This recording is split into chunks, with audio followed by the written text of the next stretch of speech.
Hi family, it's Dr. Tracy Bennett from Get Kids Internet Safe. Welcome to the GKIS app. Today we're going to talk about how to assert yourselves and manage conflict. So every family has conflict. You'll go through conflict in many times of your life where people just don't agree on things. And in order to be heard and honored for your feelings, it's important for you to figure out how to speak and how to take turns listening. It's especially important as you go through your connected family agreement so that you're addressing screen safety and rules within your household. So today we're going to talk a little bit about the 4 ways of managing conflict. And so you can kind of observe yourself and figure out if you're handling things just the right way. Okay, so here we go. Reaching an agreement. It's difficult for kids to negotiate with parents. In some families, open discussion is welcome. In others, kids are expected to listen and obey. What do you want for your family? I believe that demanding blind obedience of kids, meaning they have to obey you without ever being able to talk about their feelings or their opinions, can set them up to be victimized later by strangers in authority. I think in order to keep kids safe offline as well as online, they need to learn how to identify their feelings and use their voice and assert themselves to keep themselves safe. So today's GKIS lesson teaches kids how to assert themselves in an informed, respectful way while parents warmly coach them along the way. All right, so let's start. So of these 4 ways of managing conflict, the first 3 are not great, and the last one is what we're going for. So I tried to use names that were gender neutral so that they kind of can apply to everybody. And just so you know, kids, everybody does all of these types of responses to conflict. You're not a bad kid or you haven't done anything wrong if you do them, because everybody does. But the goal is for you to really assert yourself. So let's talk about Silent Sam. So Silent Sam, sometimes kids stay quiet because they're either too afraid to speak up in fear of getting in trouble, or they don't think they'll be heard anyway, or they don't quite know how to express their thoughts. Creating a safe and encouraging family atmosphere can help kids avoid being Silent Sam. Let them know their input is welcome and will be considered in parent decision making. So while I'm going through this, I want you to question yourself, like, am I Silent Sam? You know, when things go on in my family, do I just disappear and stay quiet, or do I express myself? Are you Silent Sam? All right, so let's go for the next one. Another term for Silent Sam is being passive. All right, now we're going to talk about Angry Avery. So Angry Avery is being aggressive.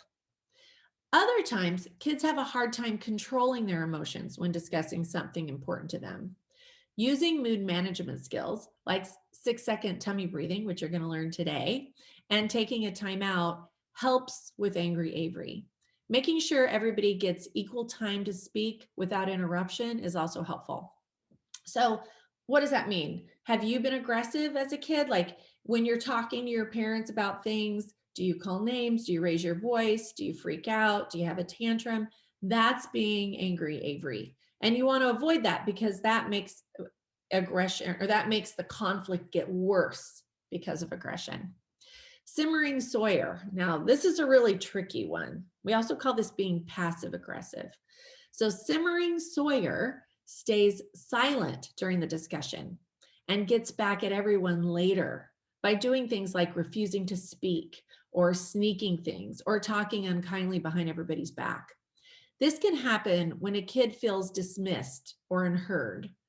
To avoid resentful simmering means like on the stove, kind of hot and agitated and anxious. So to avoid being quiet and angry like that, it's important to ensure that each family member feels respected and honored, meaning that everybody feels like they could be heard, that they deserve to be heard, and that other people don't ridicule them or roll their eyes or get angry with them, that they're allowed to speak.